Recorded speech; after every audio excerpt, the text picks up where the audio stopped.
Hello everyone, আসসালামু আলাইকুম। কেমন আছেন সবাই? আশা করি সবাই ভালো আছেন। তো আজকে আমি আপনাদের সাথে শেয়ার করব আমি বাসায় কিভাবে চিকেন চাপ বানাই। এখানে আমি ভালোভাবে মাংসটা ধুয়ে নিয়েছি। তারপরে সব রকমের মসলা একসাথে ব্লেন্ডার করে তারপরে হাতে সুন্দরভাবে মেখে ২০ মিনিট রেখে দিব। সব রকমেরই মসলা দিতে হবে, কোনো কিছু স্কিপ করা যাবে না। সবকিছু আরো বেশি বেশি করে দিতে হবে। আমরা বাসায় রান্না করে খাই, যেই মসলা দিই তার থেকে একটু বেশি দিতে হবে এটার মধ্যে। তো আমি যেভাবে মেখে নিচ্ছি হাত দিয়ে, এভাবে সুন্দর করে মেখে নিয়ে ২০ মিনিট রেখে দিতে হবে। ২০ মিনিট পরে আমি এসে পড়লাম চুলায়। পেঁয়াজগুলো সুন্দর করে ব্রাউন কালার করে নিব। তারপরে আমি এখানে নিয়ে নিয়েছি মুরগির মাংসের মশলা। এই মশলাটাও আমি দিব। এইখানে আমার পেঁয়াজটা ব্রাউন কালার হয়ে গেছে। এখন সেই মুরগির মাংসের মশলাটা দিয়ে দিব। আর একটু পানি দিব। তারপর সুন্দরভাবে নেড়ে চেড়ে ভালোভাবে কষানো হয়ে গেলে তারপরে এখানে দিয়ে দিব আমি সেই মাংসটা মেখে রেখেছিলাম। সেই মাংসটা সুন্দরভাবে দিয়ে সুন্দর করে কষিয়ে নিব। আবারও ঢাকনা দিয়ে ঢেকে দিয়েছিলাম। তারপরে ঢাকনা তুলে দেখি যে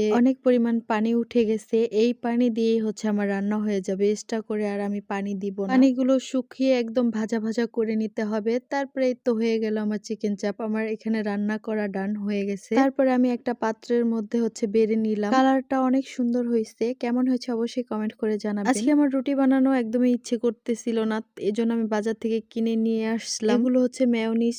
আমার শরীরটা খুব একটা ভালো ছিল না, এজন্য আমি এগুলো বাজার থেকে কিনে নিয়ে আসছি। তো এই দেখুন, রুটিগুলো অনেক বড় বড় আর অনেক সুন্দর। আর রুটিগুলো খেতেও কিন্তু অনেক বেশি মজার ছিল। আপনারা ভাবতেছেন তো যে আমরা মানুষ দুজন, কিন্তু এতগুলো রুটি কেন? আমরা মানুষ হয়েছি ৩ জন, কিন্তু এই রুটিগুলো অনেক বেশি হয়ে গেছে আমাদের। এত বড় বড় রুটি, এক একজনে একটা দুইটা করে খেয়ে আমাদের পেট ভরে গেছে। এখানে ৮টা রুটি ছিল। এখন আমি প্লেটে প্লেটে বেড়ে নিলাম। এখন সবাইকে আমি দিব আর আমিও খাবো। মাঝে মাঝে এরকম আমি বাসায় কিনে এনে খাই, কারণ আমার বাজারের মাংস খেতে একদমই ভালো লাগে না। ভিডিওটা কেমন হলো অবশ্যই কমেন্ট করে জানাবেন। আমি যতই অসুস্থ থাকি না কেন, এই খাবারটা আমার খেতে খুবই ভালো লাগে। আর আমি অসুস্থ থাকলে এই খাবারটা খেতে পারি। এডিট করার সময় আমার খুবই খেতে ইচ্ছে করতেছিল। তো সবাই সুস্থ থাকবেন, ভালো থাকবেন। আল্লাহ হাফেজ।